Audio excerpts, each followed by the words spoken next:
So, how long have you guys been in freedom? Well, about a week. Oh, so you real rookies! I guess no one has told you about the barrier yet. Actually, we've been there to defend against mutant attacks. Yeah, right, I meant what's beyond the barrier. The Scorcher, no one can go there.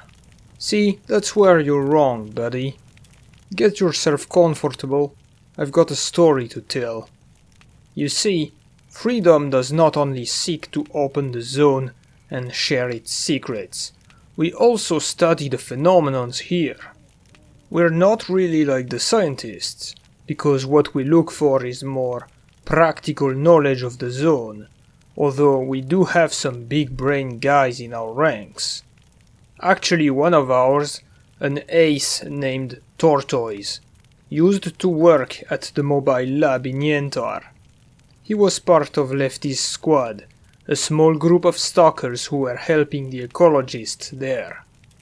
So this Tortoise guy joined Freedom some months ago, and he brought his knowledge and smart ideas with him. Since he's made his way to the army warehouses, he's been trying to figure out a way to bypass the brain scorcher. A couple of other guys and I helped him quite a few times in his investigations, so he told us a few things about it. I remember he said that the effects of the brain scorcher are very similar to what he was studying back when he was working at S.T.A.L.K.E.R for the scientists. He also believes that these psionic emissions are created by a human-made device. Many people around here thinks he's crazy and that it's complete bullshit, but who knows? One day, Tortoise gathered some men, me included, and brought us near the barrier. He wanted to test one of his theories. We tried to convince him that his idea was insane, but he's as stubborn as a pseudo-giant. The plan was as follows. He would slowly walk north towards the brain scorcher, and as soon as he would feel the effects of psi waves on his mind, he would shout to us and we would drag him back. And so we did exactly that. Tortoise carefully marched for 12 meters, and suddenly he stopped. We were quick to react to his signal, ran up to him, and drag him back to safety. After that, he felt dizzy for a few minutes, but he seemed happy about the outcome. "Let's do it again tomorrow," he said. We really thought he had gone mad, but no, he was dead serious.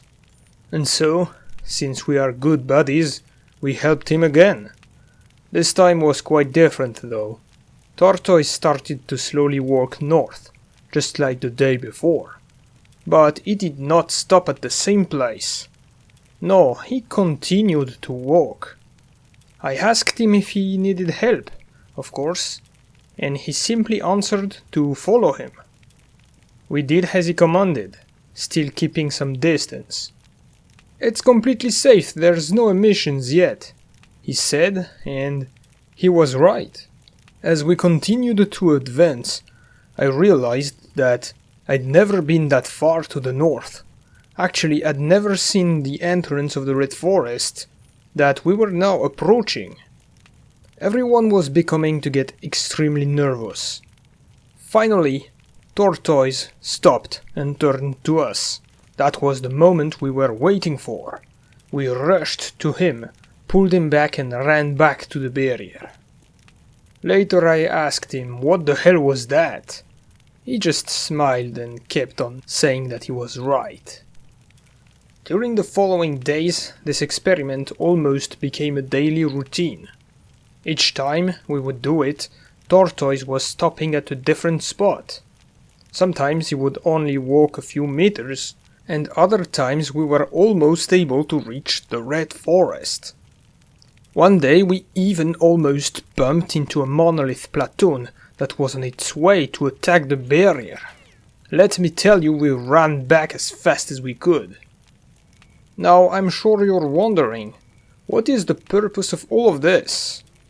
Well, Tortoise explained later that he had a theory about the intermittent nature of the Psi emissions coming from the brain scorcher. Basically, the idea is that there are times where the field is strong and other times where the field is weak. The fact that he was able to go further some days than others proved this theory.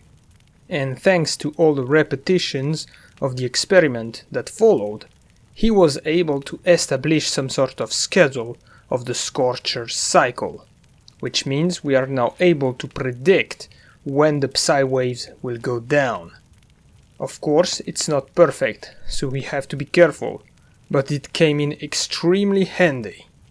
For example, we figured that a well-timed expedition beyond the barrier was possible, so our technician team worked on a detector device that would have to be placed at the entrance of the Red Forest.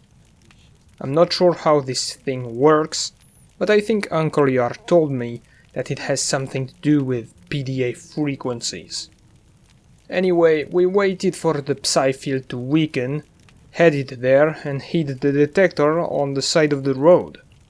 That way it is able to spot monolithians in advance and send the info directly to the HQ. Maybe you've wondered how we always know when the freaks are going to attack the barrier. Well, that's how.